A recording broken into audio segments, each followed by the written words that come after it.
Punjabi radio USA ਸੁਣ ਰਹੇ ਸਾਰੇ ਹੀ ਮਾਣਯੋਗ ਅਤੇ ਸਤਿਕਾਰਤ ਸਰੋਤਿਆਂ ਨੂੰ ਪੰਜਾਬੀ ਰੇਡੀਓ USA ਦੀ ਟੀਮ ਅਤੇ ਮੇਰੇ ਰਾਜਕਨਵੀਰ ਸਿੰਘ ਵੱਲੋਂ ਆਪ ਜੀ ਨੂੰ ਬਹੁਤ ਪਿਆਰ ਸਤਿਕਾਰ ਸਾਹਿਬ ਦੋਨੋਂ ਜੋੜ ਕੇ ਨਿੱਘੀ ਜਿਹੀ ਸਤਿ ਸ੍ਰੀ ਅਕਾਲ। ਸਭ ਨੂੰ ਜੀਆਂ ਨੂੰ ਆਖਦੇ ਹਾਂ। ਸਰੋਤੇ ਪ੍ਰੋਗਰਾਮ ਖਬਰ ਤੇ ਨਜ਼ਰ ਦੇ ਵਿੱਚ ਆਪ ਸਭ ਦਾ ਨਿੱਘਾ ਸਵਾਗਤ ਕਰਦੇ ਹਾਂ। ਅੱਜ 6 ਜਨਵਰੀ ਦਿਨ ਸ਼ੁੱਕਰਵਾਰ ਤੇ ਸਾਡੇ ਨਾਲ ਸ਼ਾਮ ਦੇ ਖਬਰ ਤੇ ਨਜ਼ਰ ਪ੍ਰੋਗਰਾਮ ਦੇ ਵਿੱਚ ਜੁੜ ਚੁੱਕੇ ਨੇ ਬਲਤੇਜ ਪੰਨੂ ਜੀ ਪਟਿਆਲਾ ਸਟੂਡੀਓਜ਼ ਤੋਂ। ਬਲਤੇਜ ਪੰਨੂ ਜੀ ਨਿੱਘੀ ਜੀਆਂ ਨੂੰ ਪਿਆਰ ਭਰੀ ਸਤਿ ਸ੍ਰੀ ਅਕਾਲ। ਜੀ ਧੰਨਵਾਦ ਜੀ, ਬਹੁਤ ਮਿਹਰਬਾਨੀ। ਸਾਡੇ ਅੱਜ ਦੇ ਪ੍ਰੋਗਰਾਮ ਖਬਰ ਤੇ ਨਜ਼ਰ ਉਸ ਨੂੰ ਸਪਾਂਸਰ ਕਰਦੇ ਨੇ ਖਾਲਸਾ ਇੰਸ਼ੋਰੈਂਸ ਏਜੰਸੀ ਵਾਲੇ, ਜਿਨ੍ਹਾਂ ਦੇ ਕੋਲੋਂ ਤੁਸੀਂ ਹਰ ਇੱਕ ਤਰੀਕੇ ਦੀ ਇੰਸ਼ੋਰੈਂਸ ਕਰਵਾ ਸਕਦੇ ਹੋ। ਇੰਸ਼ੋਰੈਂਸ ਬਾਰੇ ਪਤਾ ਕਰਨ ਲਈ ਤੁਸੀਂ ਕਾਲ ਕਰ ਸਕਦੇ ਹੋ ਨੰਬਰ 408-272-2500 ਦੇ ਉੱਤੇ। ਇਸ ਦੇ ਨਾਲ ਗੁਰਦੀਪ ਸਿੰਘ ਵਿਰਦੀ ਕਲੋਵਿਸ ਤੋਂ, ਇਸ਼ਾਨਜੀਤ ਸਿੰਘ ਕਲੋਟੀ ਯੂਨੀਵਰਸਿਟੀ, ਸਤਨਾਮ ਸਿੰਘ ਸ਼ੇਰਗਿੱਲ ਸੈਲਮਾ, ਤਲਵਿੰਦਰ ਸਿੰਘ ਪ੍ਰੀਤਮ ਸਿੰਘ ਬੇਕਰਸਫੀਲਡ ਤੋਂ, ਜਸਵੀਰ ਸਿੰਘ ਜੋਸ਼ਨ ਮਾਊਂਟੇਨ ਹਾਊਸ ਤੋਂ। ਇਹਨਾਂ ਸਾਰਿਆਂ ਦਾ ਬਹੁਤ ਬਹੁਤ ਧੰਨਵਾਦ ਕਰਦੇ ਹਾਂ। ਜੇਕਰ ਤੁਸੀਂ ਜਾਂ ਕੋਈ ਹੋਰ ਕਾਰੋਬਾਰ ਇਸ ਪ੍ਰੋਗਰਾਮ ਨੂੰ ਸਪਾਂਸਰ ਕਰਨਾ ਚਾਹੁੰਦੇ ਹੋ, ਸੰਪਰਕ ਕਰ ਸਕਦੇ ਹੋ ਨੰਬਰ 408-722-7698 ਦੇ ਉੱਤੇ। ਬਲਤੇਜ ਪੰਨੂ ਜੀ, ਗੱਲਬਾਤ ਦਾ ਸਿਲਸਿਲਾ ਸ਼ੁਰੂ ਕਰਦੇ ਹਾਂ। ਪੂਰੇ ਪੰਜਾਬ ਭਰ ਦੇ ਵਿੱਚ ਪੈ ਰਿਹਾ ਹੈ ਮੀਂਹ, ਕਿਹਾ ਜਾਂਦਾ ਵੀ ਕਣਕ ਦੇ ਲਈ ਖਾਸਾ ਵਧੀਆ ਆ। ਬਿਲਕੁਲ ਜੀ, ਕਣਕ ਲਈ ਵੀ, ਔਰ ਦੂਸਰਾ ਇਹ ਜੀ ਕਿ ਜਿਹੜੀਆਂ ਬਿਮਾਰੀਆਂ ਵਗੈਰਾ ਬਹੁਤ ਵਧੀਆਂ ਹੋਈਆਂ ਜੀ, ਫਲੂ ਵਗੈਰਾ, ਕਿਉਂਕਿ ਮੀਂਹ ਇਸ ਵਾਰੀ ਜਿਹੜਾ ਸਿਆਲਾਂ ਦੇ ਵਿੱਚ ਪੈਂਦਾ। ਸਾਹਿਬਜ਼ਾਦਿਆਂ ਦਾ ਜਿਹੜਾ ਸ਼ਹੀਦੀ ਦਿਨ ਸੀਗਾ, ਉਦੋਂ ਇੱਕ ਦਿਨ ਪਹਿਲਾਂ ਕੁਝ ਥਾਵਾਂ ਦੇ ਉੱਤੇ ਮੀਂਹ ਜਿਹੜਾ ਜ਼ਰੂਰ ਪਿਆ ਸੀਗਾ, ਪਰ ਸਮੁੱਚੇ ਪੰਜਾਬ ਦੇ ਵਿੱਚ ਨਹੀਂ ਸੀ ਪਿਆ। ਜਦੋਂ ਕਿ ਇਹ ਮੀਂਹ ਜਿਹੜਾ ਜੀ ਪਿਛਲੇ ਕੋਈ 24 ਘੰਟੇ ਤੋਂ ਪੰਜਾਬ ਦੇ ਵੱਖ-ਵੱਖ ਥਾਵਾਂ ਦੇ ਉੱਤੇ, ਲੁਧਿਆਣਾ, ਹੁਸ਼ਿਆਰਪੁਰ, ਨਵਾਂ ਸ਼ਹਿਰ, ਫਤਿਹਗੜ੍ਹ ਸਾਹਿਬ, ਪਟਿਆਲੇ ਦੇ ਵਿੱਚ ਜਿਹੜਾ ਜੀ ਉਹ ਇਹ ਸਾਰੇ ਜਗ੍ਹਾ ਦੇ ਉੱਤੇ ਪੈ ਰਿਹਾ। ਅਗਲੇ 24 ਘੰਟਿਆਂ ਦੇ ਦੌਰਾਨ ਜੇ ਕੋਈ ਸੁੱਕੀ ਜਗ੍ਹਾ ਹੈ ਤੇ ਉੱਥੇ ਮੀਂਹ ਪੈਣ ਦੀ ਸੰਭਾਵਨਾ ਜਿਹੜੀ ਹੈ ਜੀ ਉਹ ਆਖੀ ਜਾ ਰਹੀ ਹੈ। ਕੋਈ 5.6 ਮਿਲੀਮੀਟਰ ਮੀਂਹ ਜਿਹੜਾ ਜੀ ਉਹ ਲੁਧਿਆਣੇ ਦੇ ਵਿੱਚ ਪਿਆ। ਹੁਸ਼ਿਆਰਪੁਰ ਦੇ ਵਿੱਚ ਸਭ ਤੋਂ ਜ਼ਿਆਦਾ ਪਿਆ, ਜਿੱਥੇ 6.8 ਮਿਲੀਮੀਟਰ ਮੀਂਹ ਪੈਣ ਦੀਆਂ ਜਿਹੜੀਆਂ ਜੀ ਉਹ ਖਬਰਾਂ ਕਹੀਆਂ ਜਾ ਰਹੀਆਂ ਨੇ।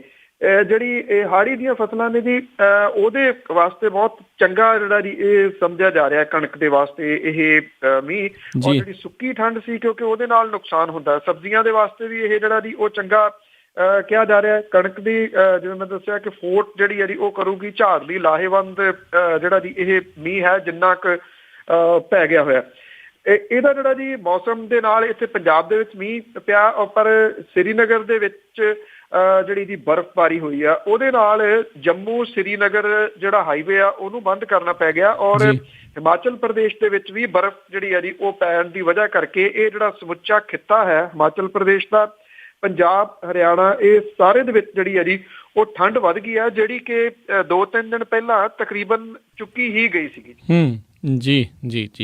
ਅਤੇ ਆਪਾਂ ਅਗਲੀ ਗੱਲ ਕਰੀਏ, ਚੋਣਾਂ ਦਾ ਵੀ ਹੁਣ ਸੀਜ਼ਨ ਨਜ਼ਦੀਕ ਆ, ਮਹੀਨਾ ਤੋਂ ਘੱਟ ਸਮਾਂ ਰਹਿ ਗਿਆ ਆ। ਚੋਣ ਕਮਿਸ਼ਨ ਨੇ ਕਾਫੀ ਬਦਲੀਆਂ ਕੀਤੀਆਂ ਨੇ। ਐਕਚੁਅਲੀ ਜੀ ਜਿਹੜੀ ਸਰਕਾਰ ਸੀ ਉਹ ਲਾਸਟ ਦਿਨਾਂ ਦੇ ਵਿੱਚ ਤਾਂ ਉਹਨਾਂ ਦਾ ਜ਼ੋਰ ਹੀ ਬਦਲੀਆਂ ਦੇ ਉੱਤੇ ਲੱਗਿਆ ਰਿਹਾ ਜੀ। ਕੋਈ ਕਿਸੇ ਪਾਸੇ ਆਪੋ ਆਪਣੇ ਅਫਸਰ ਜਿਹੜੇ ਸੀਗੇ ਉਹਨਾਂ ਨੇ ਫਿੱਟ ਕਰਨ ਦੀ ਜਿਹੜੀ ਉਹ ਕੋਸ਼ਿਸ਼ ਕੀਤੀ, ਪਰ ਚੋਣ ਕਮਿਸ਼ਨ ਨੇ ਵੱਡਾ ਝਟਕਾ ਜਿਹੜਾ ਜੀ ਉਹ ਦਿੰਦਿਆਂ ਪੁਲਿਸ ਅਧਿਕਾਰੀਆਂ ਦੇ ਤਬਾਦਲੇ ਜਿਹੜੇ ਆ ਜੀ ਵੱਡੇ ਪੱਧਰ ਦੇ ਉੱਤੇ ਕੀਤੇ ਆ। 2 IG ਜਿਹੜੇ ਜ਼ੋਨ ਦੇ ਬਦਲ ਦਿੱਤੇ ਆ। ਅੰਮ੍ਰਿਤਸਰ ਦੇ ਪੁਲਿਸ ਕਮਿਸ਼ਨਰ, ਬਠਿੰਡੇ ਦਾ IG ਇੰਟੈਲੀਜੈਂਸ, 10 ਜ਼ਿਲ੍ਹਿਆਂ ਦੇ SSP ਜਿਹੜੇ ਆ ਜੀ ਉਹ ਬਦਲ ਦਿੱਤੇ ਨੇ। ਔਰ ਇਹਦੇ ਵਿੱਚ ਖਾਸੀਅਤ ਇਹ ਰਹੀ ਕਿ ਜਿਹੜੇ PPS ਲਾਏ ਹੋਏ ਸੀਗੇ ਜੀ ਸਰਕਾਰ ਨੇ, ਉਹ PPS ਸਾਰੇ ਜਿਹੜੇ ਦੀ ਚੁੱਕਤੇ, ਔਰ IPS ਆਫੀਸਰ ਜਿਹੜੇ ਨੇ ਉਹਨਾਂ ਨੂੰ ਤਰਜੀਹ ਦਿੱਤੀ ਹੈ। ਇਹ IPS ਆਫੀਸਰ ਉਹ ਨੇ ਜੀ ਜਿਹੜੇ ਖੁੱਡੇ ਲਾਈਨ ਲੱਗੇ ਰਹੇ ਜੀ ਇੱਥੇ। ਪਟਿਆਲਾ ਜ਼ੋਨ ਦੇ ਜਿਹੜਾ ਵਿਵਾਦਤ IG ਪਰਮਰਾਜ ਸਿੰਘ ਉਮਰਾ ਨੰਗਲ ਦੀ ਥਾਂ ਦੇ ਉੱਤੇ B ਚੰਦਰ ਸ਼ੇਖਰ ਨੂੰ ਇਸ ਜ਼ੋਨ ਦਾ ਨਵਾਂ IG ਜਿਹੜਾ ਜੀ ਉਹ ਨਿਯੁਕਤ ਕੀਤਾ ਗਿਆ। ਔਰ ਬਠਿੰਡਾ ਜ਼ੋਨ ਦੇ IG ਸਤੀਸ਼ ਕੁਮਾਰ ਅਸਥਾਨਾ ਦੀ ਥਾਂ ਦੇ ਉੱਤੇ ਨਿਲਭ ਕਿਸ਼ੋਰ ਨੂੰ IG ਬਠਿੰਡਾ ਜ਼ੋਨ ਜਿਹੜਾ ਉਹ ਲਾਇਆ ਗਿਆ। ਬਠਿੰਡਾ ਖੇਤਰ ਦੇ ਵਿੱਚ ਸਭ ਤੋਂ ਲੰਮਾ ਸਮਾਂ ਰਹਿਣ ਵਾਲੇ IG ਇੰਟੈਲੀਜੈਂਸ ਤੇ ਕਾਊਂਟਰ ਇੰਟੈਲੀਜੈਂਸ ਜਤਿੰਦਰ ਕੁਮਾਰ ਜੈਨ ਨੂੰ ਵੀ ਜਿਹੜਾ ਜੀ ਉੱਥੋਂ ਬਦਲ ਦਿੱਤਾ। ਅੰਮ੍ਰਿਤਸਰ ਦੇ ਵਿੱਚ ਜਿਹੜੀਆਂ ਜੀ ਉਹ ਤਬਦੀਲੀਆਂ ਕੀਤੀਆਂ ਗਈਆਂ ਨੇ। ਜਿਹੜੇ ਵੱਖ-ਵੱਖ ਡਿਸਟ੍ਰਿਕਟ ਨੇ ਜੀ, ਜਿਨ੍ਹਾਂ ਦੇ ਵਿੱਚ ਤਰਨਤਾਰਨ, ਫਿਰੋਜ਼ਪੁਰ, ਪਟਿਆਲਾ, ਅੰਮ੍ਰਿਤਸਰ ਦਿਹਾਤੀ, ਬਟਾਲਾ, ਫਾਜ਼ਿਲਕਾ, ਫਰੀਦਕੋਟ, ਕਪੂਰਥਲਾ, ਮਾਨਸਾ, ਇਹ ਜਿਹੜੇ ਆ ਜੀ ਸਾਰੇ ਦੇ ਸਾਰੇ ਇੱਥੋਂ SSP ਜਿਹੜੇ ਆ ਜੀ ਉਹ ਬਦਲ ਦਿੱਤੇ ਗਏ ਆ ਜੀ। ਜਿਹੜੇ SSP ਪਟਿਆਲਾ, ਮੁਕਤਸਰ, ਮਾਨਸਾ, ਅੰਮ੍ਰਿਤਸਰ ਦਿਹਾਤੀ, ਬਟਾਲਾ, ਫਾਜ਼ਿਲਕਾ, ਫਰੀਦਕੋਟ ਲੱਗੇ ਹੋਏ ਸੀ ਜੀ, ਇਹ ਬਾਦਲ ਸਰਕਾਰ ਦੇ ਸਾਰੇ ਚਹੇਤੇ ਮੰਨੇ ਜਾਂਦੇ ਆ ਜੀ। ਉਹਨਾਂ ਨੂੰ ਖਾਸ ਥਾਵਾਂ ਦੇ ਉੱਤੇ ਤਾਇਨਾਤ ਕਰਕੇ ਅੱਖੀ ਘੱਟਾ ਪਾਉਣ ਦੀ ਜਿਹੜੀ ਆ ਉਹ ਕੋਸ਼ਿਸ਼ ਕੀਤੀ ਗਈ ਸੀਗੀ।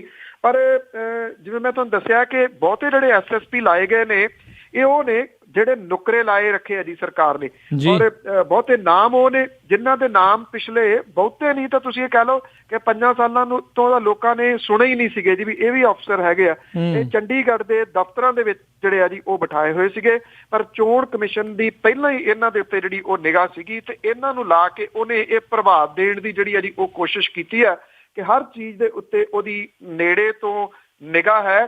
ਤੇ ਉਹ ਜਿਹੜਾ ਸਿਆਸਤਦਾਨਾਂ ਦਾ ਗੱਠਜੋੜ ਪੁਲਿਸ ਵਾਲਿਆਂ ਦੇ ਨਾਲ ਹੋਇਆ, ਜਿਵੇਂ ਉਹ ਹਲਕਾ ਜਥੇਦਾਰਾਂ ਦੇ ਪ੍ਰਭਾਵ ਦੇ ਥੱਲੇ ਸੀਗੇ, ਸੋ ਹੇਠਲੇ ਅਫਸਰਾਂ ਨੂੰ ਜਿਹੜਾ ਦੀ ਉਹ ਮੈਸੇਜ ਦੇਣ ਦੀ ਕੋਸ਼ਿਸ਼ ਕੀਤੀ ਆ ਕਿ ਉੱਪਰੋਂ ਬਦਲ ਦਿੱਤੇ ਨੇ, ਹਦਾਇਤਾਂ ਜਿਹੜੀਆਂ ਦੀ ਜਿਹੜਾ ਚੋਣ ਕਮਿਸ਼ਨ ਦਊਗਾ ਉਹ ਮੰਨੀਆਂ ਜਾਣਗੀਆਂ, ਕਿਸੇ ਜਥੇਦਾਰ ਦੀਆਂ ਨਹੀਂ। ਜੀ ਜੀ ਜੀ। ਅਗਲੀ ਗੱਲ ਕਰੀਏ, ਕਿਹਾ ਜਾ ਰਿਹਾ ਵੀ ਕਾਂਗਰਸ ਦੇ ਲਈ ਜਿਹੜਾ ਉਹਦਾ ਦਾ ਗਵਾਚਿਆ ਵੋਟ ਬੈਂਕ ਆ ਉਸ ਨੂੰ ਲੱਭਣਾ ਇੱਕ ਚੁਣੌਤੀ ਹੋਵੇਗੀ। ਬਿਲਕੁਲ ਜੀ, ਐਕਚੁਅਲੀ ਇਹ ਹੈ ਕਿ ਇੱਕ ਤਾਂ ਕਾਂਗਰਸ ਦੇ ਵਾਸਤੇ ਵੱਡੀ ਮੁਸੀਬਤ ਤਾਂ ਇਹ ਬਣੀ ਹੋਈ ਆ ਉਹਦੀ ਜਿਹੜੀ ਸੂਚੀ ਆਉਣ ਵਾਲੀ। ਰਾਹੁਲ ਗਾਂਧੀ ਹੋਰੀ ਸੈਰ ਤੋਂ ਵਾਪਸ ਤਾਂ ਆ ਗਏ ਨੇ, ਬਾਹਰ ਗਏ ਸੀ ਘੁੰਮਣ, ਅਜੇ ਮੀਟਿੰਗਸ ਜਿਹੜੀਆਂ ਜੀ ਉਹ ਚੱਲ ਰਹੀਆਂ ਨੇ, ਕਦੋਂ ਸੂਚੀ ਆਉਂਦੀ ਆ ਇਹ ਨਹੀਂ ਪਤਾ ਜੀ। 9 ਨੂੰ ਆਉਣ ਦੀ ਜਿਹੜੀ ਆ ਜੀ ਉਹ ਆਸ ਕਹੀ ਜਾ ਰਹੀ ਆ। ਪੰਜਾਬ ਦੀ ਸਿਆਸਤ ਦੇ ਵਿੱਚ ਸ਼ਹਿਰੀ ਹਿੰਦੂ ਤੇ ਦਲਿਤ ਭਾਈਚਾਰੇ ਦਾ ਜਿਹੜਾ ਵੋਟ ਬੈਂਕ ਆ ਉਹਨੂੰ ਬਰਕਰਾਰ ਰੱਖਣ ਦੀ ਰਣਨੀਤੀ ਦੇ ਉੱਤੇ ਚੱਲਦੀ ਰਹੀ ਕਾਂਗਰਸ ਪਾਰਟੀ ਜਿਹੜੀ ਆ ਜੀ ਉਹਨੂੰ ਆਪਣਾ ਖੁੱਸਿਆ ਹੋਇਆ ਵੋਟ ਬੈਂਕ ਜਿਹੜਾ ਉਹ ਹਾਸਲ ਕਰਨਾ ਪਊਗਾ ਤੇ ਸ਼ਾਇਦ ਕਾਂਗਰਸ ਦੇ ਵਾਸਤੇ ਇਹ ਸਭ ਤੋਂ ਵੱਡੀ ਚੁਣੌਤੀ ਆ। ਕੈਪਟਨ ਅਮਰਿੰਦਰ ਸਿੰਘ ਹੋਰੀ ਜਿਹੜੇ ਨੇ ਜੀ ਉਹ ਸ਼੍ਰੋਮਣੀ ਅਕਾਲੀ ਦਲ ਦੇ ਰਵਾਇਤੀ ਵੋਟ ਬੈਂਕ ਜਿਹੜਾ ਕਿਸਾਨੀ ਵੋਟ ਬੈਂਕ ਆ ਉਹਦੇ ਵਿੱਚ ਸੰਨ ਲਾਉਣ ਦੇ ਯਤਨ ਤੱਕ ਕਰਦੇ ਰਹੇ ਨੇ, ਉਹ ਕਾਫੀ ਹੱਦ ਤੱਕ ਸਫਲ ਵੀ ਹੋ ਗਏ ਸੀਗੇ।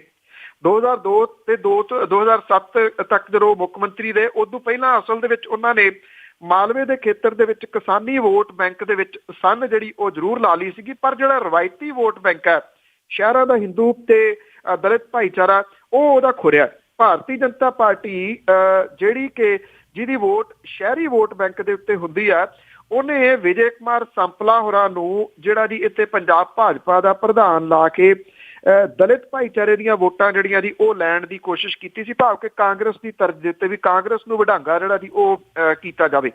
ਪਰ ਦੇਖੋ ਕਿੰਨੀ ਕੁ ਸਫਲ ਹੁੰਦੀ ਹੈ। ਇੱਕ ਦੂਜੀ ਗੱਲ ਕਿ ਭਾਰਤੀ ਜਨਤਾ ਪਾਰਟੀ ਜਿਹੜੀ ਆ ਜੀ ਉਹ ਸੀਨ ਦੇ ਵਿੱਚੋਂ ਗਾਇਬ ਜੀ ਜਿਹੜਾ ਜੀ ਉਹ ਦੀਦੀ ਆ। ਤੋ ਜਿਹੜੀ ਵੋਟ ਭਾਰਤੀ ਜਨਤਾ ਪਾਰਟੀ ਪਿਛਲੀਆਂ 2 ਟਰਮਾਂ ਦੇ ਵਿੱਚ ਜਿਹੜੀ ਉਹਨੇ ਹਾਸਲ ਕੀਤੀ ਆ, ਉਹ ਵੋਟ ਬੈਂਕ ਕਿਸ ਪਾਸੇ ਵੱਲ ਭੁਗਤਦਾ ਆ, ਇਹ ਕਾਂਗਰਸ ਦੀ ਵੱਡੀ ਜਿਹੜੀ ਆ ਜੀ ਉਹ ਫਿਕਰਮੰਦੀ ਆ। ਕਿਉਂਕਿ ਜਿਹੜਾ ਸ਼ਹਿਰੀ ਵੋਟ ਬੈਂਕ ਹੈ ਜਾਂ ਜਿਹੜਾ ਦਲਿਤ ਭਾਈਚਾਰੇ ਦਾ ਵੋਟ ਬੈਂਕ ਹੈ, ਜੇ ਆਪਾਂ ਪਰਸੈਂਟੇਜ ਦੀ ਗੱਲ ਕਰੀਏ ਪਿਛਲੀਆਂ ਲੋਕ ਸਭਾ ਚੋਣਾਂ ਦੇ ਦੌਰਾਨ ਕਾਫੀ ਹੱਦ ਤੱਕ ਇਹ ਆਮ ਆਦਮੀ ਪਾਰਟੀ ਵੱਲ ਜਿਹੜਾ ਜੀ ਉਹ ਭੁਗਤ ਗਿਆ ਸੀਗਾ, ਖਾਸ ਤੌਰ ਦੇ ਉੱਤੇ ਦਲਿਤ ਜਿਹੜਾ ਜੀ ਵੋਟ ਬੈਂਕ।